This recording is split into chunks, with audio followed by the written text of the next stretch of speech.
Hi everyone, this is Wendy Ramlakhan with SugarPea Designs. Today I'm coloring a digital image from the paper shelter called I May Have Exaggerated a Bit. I've never colored this image before. I started and thought maybe I ought to do a video in the middle of it. So her face has been colored, and that is with E11, E00, and E50. Her cheeks are done with R02 and R00. So that's the only thing that's been done here. I'm going to start out with RV10. When I color hair, I always color lightest to darkest. Everything else is always dark to light, but I have some sort of mental block when it comes to hair, and I can't seem to see my highlights until I've got the base. Here I'm just laying some color down. I'm not trying to be very careful, just making this my base and my highlight for my hair. A lot of people ask how I get my highlights. This color right here will be my highlight. I just don't color over it.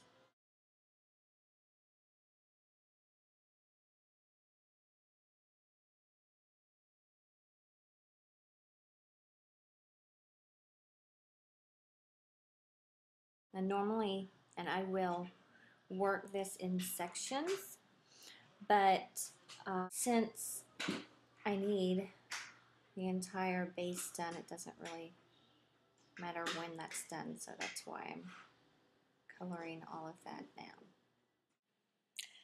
I'm using the lines that the artist has drawn on the image already as my guideline for how I'm going to start coloring her hair now that I've got her base color down.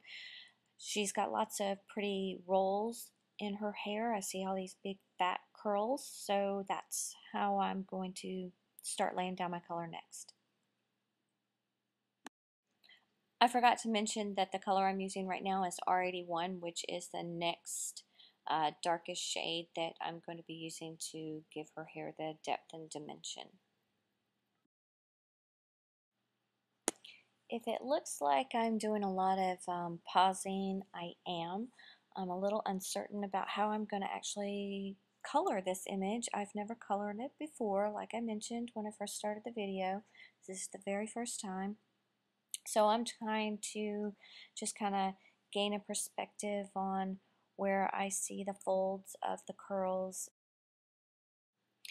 The color that I'm laying down right now is just to give the curls their depth and dimension. So I'm not trying to be careful about blending. I do want it to look a little bit streaky, so not worried about it looking perfect right now. Just getting the color down and giving it some depth. I don't flick this way very well, so I'm going to have to turn this over. And I guess you guys will all be looking at her upside down for the next few minutes. I apologize for that.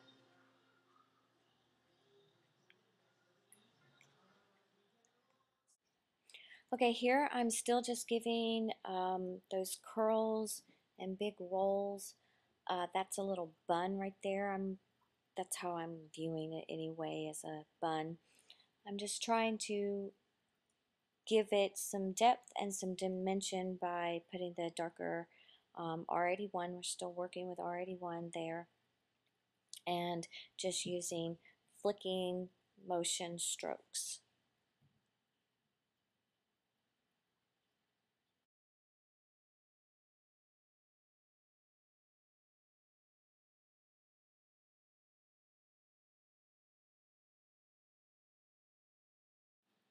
Now I'm going to be starting with R83. I'm going to lay that right on top of the color that I just put down, which was R81.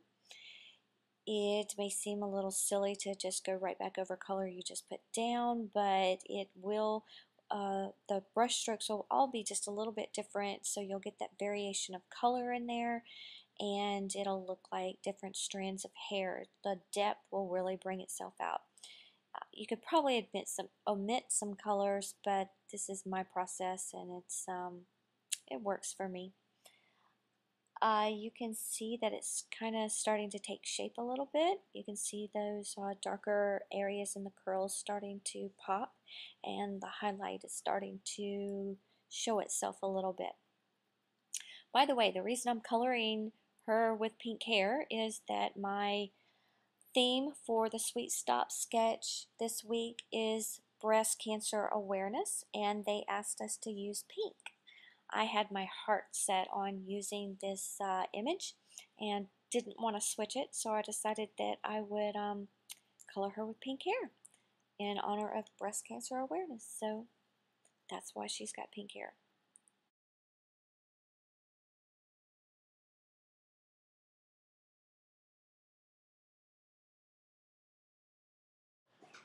And when you're coloring hair like this and you're trying to get the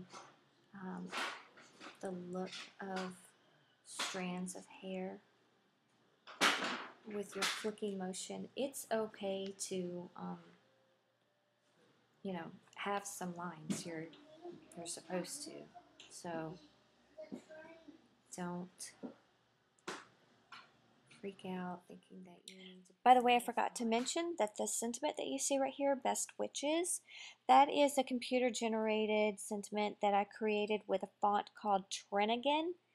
And when I love doing this when I'm doing digi images, because I can just create a little text box right next to my digital image, change and make whatever font that I like, and when I'm printing my image out, my text, my sentiment is printed along with it. And it really helps when I'm doing such a large image like this, or I don't have very much room on my card for a sentiment. This was perfect because she had this space behind her. So it was just the perfect placement for a sentiment. My son is actually in the same chair with me, which is quite normal. It's either Nathan or Brooke in the chair with me. So I'm quite used to it, but it does make for some difficult coloring. Okay, the video is starting to run a little bit long, so I'm just fast forwarding through some of this. It's nothing new. I am not doing anything different that I've done in the very beginning of the video. I'm just still laying the darker color right on top of the lighter that I had just laid down. My strokes are just changing slightly. Either they're going out a little bit or staying in closer, so that it's just giving some variance to the strokes and the little flicking motions, and creating actual strands of hair.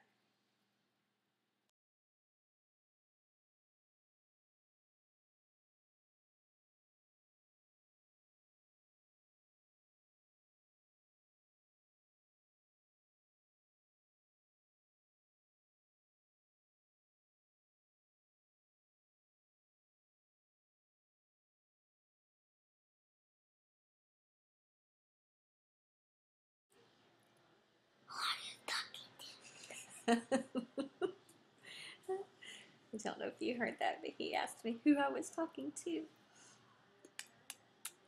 I'm talking to all the people who are going to watch this video. Who are you talking to, though? Okay.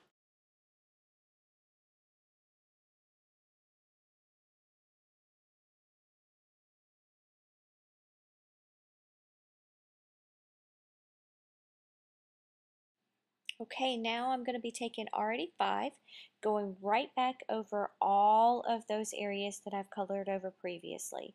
It's just going to be the darkest shade that I'm going to use. It's going to add that pop and make the highlight even brighter. It's a my coloring style is a very high contrast coloring style, so this is going to add that pop that I'm looking for. And my dark shadows are very dark, so this is just a little bit of speed through exactly what I've already done before.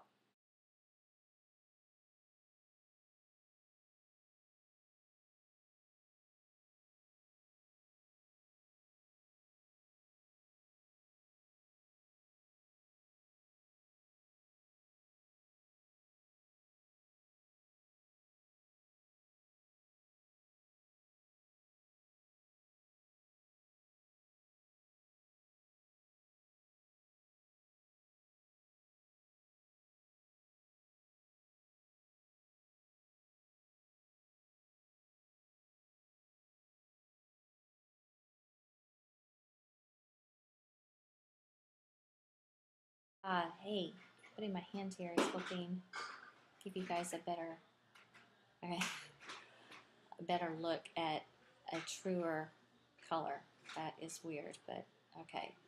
This, no, I just messed it up. But this is a truer representation color of what she looks like here. She doesn't look so orange. Her hair is not so neon. It is pink. But I like a lot of contrast, and I did lose a bit of my highlight like I've got here on the curve of her curls. But if you ever do that, the quick fix is to make your dark darker, and your light will pop back out, your highlight. Hi everybody, just wanted to real quick show you, here she is, the finished product. She's all colored up. It's getting dark, so it's a little hard to see. I apologize for the lighting. The day has progressed. I colored her according to the papers that I'm designing with, so I'm just real quick gonna stick her on here so you can see how it is. Yeah, the finished product. That's Nathan helping me.